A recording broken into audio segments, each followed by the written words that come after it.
Doctor साहब ये बताइएगा कि आप जो है वो डिसेबिलिटी में डील करते हैं। कोई ऐसा वाक़या जिसने बहुत ज़्यादा आपको डिस्टर्ब किया हो?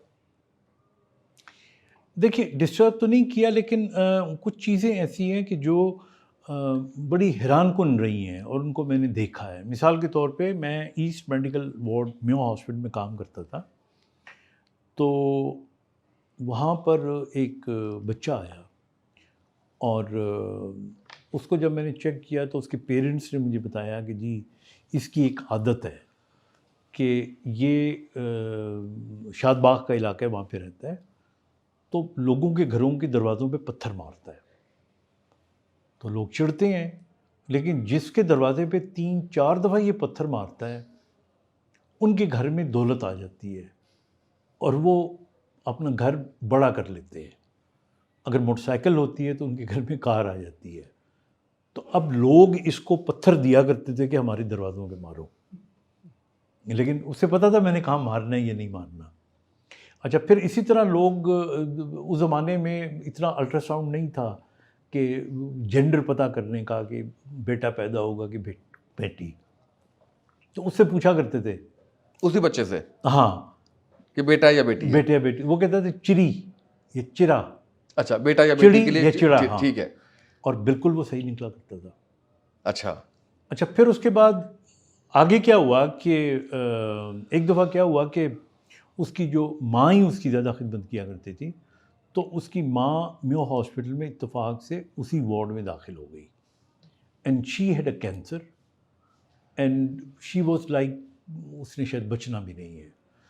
तो वो जो लड़का है उसकी बहन और उसका वालिद उसको मिलने आते थे। तो 2-4 दिन के बाद एक दिन क्या हुआ कि अच्छा वो आते थे जब, तो उसको बेटे को जो जिसके मुताबिक वो साईं था, जी, उसको बंद करके आया करते थे, लॉक करके। ठीक।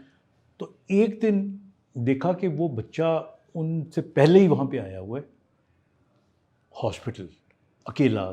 तो बाकी नर्सें भी हैरान थीं और वो अपनी माँ जो उसकी लेटी हुई थी और वो आप समझ लें आलम निज़ाम में थी, उसके पैरों पे सर रख के रो रहा था और उसके हाथ में फूल थे। तो इतने में ना उसके अब्बू भी आ गए, तो बड़े परेशान हो गए कि ओ बिल्लू तू किधर? उसको तो हम बंद करके आए थे। एंड इसी अथना में उसकी माँ की डेथ हो गई। तो वो फिर पसूड़ी पड़ गई, सब हुँ, आगे पीछे हो हुँ, गए, हुँ। वो बच्चा गायब हो गया। फिर बच्चा उनको मिला नहीं दोबारा। हुँ, वो दाता साहब गए, बाकी जगहों पे वो गए, हमारे पास कई दफ़ा आते रहे। ये मुहिम्मा आज तक सॉल्व नहीं हो सका अल्लाह, कि वो अल्लाह। निकला कैसे था बगैर, यानी लॉक्ड कमरे से, हुँ, फिर कहाँ हुँ, चला गया। कहाँ तो चला मैं समझता हूँ कि मैंने डिसेबिलिटी में ऐसे बहुत से लोगों को देखा है, ख़ास तौर पे वो जो ज़हनी तौर पे ये अल्लाह के ज़्यादा करीब होते हैं और कुछ माफ़ूक़ुल फ़ितरत बातें होती हैं और वो देखी है मैंने। डॉक्टर साहब आपने वाकया बताया स्पेशल बच्चों के हवाले से। अच्छा, इसी हवाले से हमारी सोसाइटी में भी कुछ आम फ़हम बात ये पाई जाती है जो फ़याज़ चौहान साहब ने की, जो कि उस वक़्त पाकिस्तान तहरीक-ए-इंसाफ़ के मिनिस्टर थे, कि ये कोई गलती की सज़ा माँ-बाप की या अज़ाब कोई इस तरह से, मतलब इस हवाले से आप नहीं, ये जो है वो। बहुत बिल्कुल बुरी बात है और मैंने फ़याज़ चौहान साहब को उस वक़्त भी कंडेम किया था। बाकायदा मैंने जो था एक उस पे व्लॉग बनाया था और मैंने कहा था देखिए, ये जो कहना कि ये माँ-बाप की गलतियों के सज़ा के नतीजे पे लोग माज़ूर बच्चे पैदा होते हैं, मतलब ये जहालत है, इतनी बड़ी जहालत है। आप ये देखें कि मैं तो बल्कि इसका ऑपोज़िट कहता हूँ कि ये अल्लाह ताला की इनायत होती है। ये अल्लाह ताला जो है वो आज़माइश में अपनों को डालता है। आप बिल्कुल सही। देखें, मैं बड़ी सिंपल सी बात बता रहा हूँ आपको। अभी हम इस कमरे में बैठे हुए हैं, आपको एक गिलास पानी पीना हो या मुझे एक गिलास पानी पीना हो, जी, तो मैं अपने को कहूँगा कि मैं अपने को तकलीफ़ दूँगा कि ये मेरा काम करो। मतलब मैं आपको नहीं या किसी और को नहीं कहूँगा। बिल्कुल ऐसे। तो जब भी आप ज़हमत देते हैं ना, तो वो अपनों को देते हैं। हुँ, तो हमारे जो बच्चे हैं, ये ख़ुसूसी बच्चे, ये अल्लाह ताला का गिफ्ट है and they should be taken as a gift. और मैं तो अपने आप को मिसाल देता हूँ, जब मेरा एक्सीडेंट हुआ था और उसके बाद ये डिसेबिलिटी आई, जी।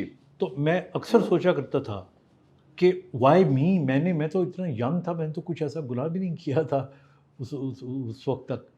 तो लेकिन आज मैं समझता हूँ कि अल्लाह ने बहुत अच्छा किया मुझे ये चोट लगा के, और क्योंकि इसने मेरी अंदर की आंखें खोली। मैं आज देखिए, पाकिस्तान में रिहेबिलिटेशन मेडिसिन थी नहीं, इसका वजूद ही नहीं था। ये सारी तभी हुई बिकॉज आई सफ़र्ड।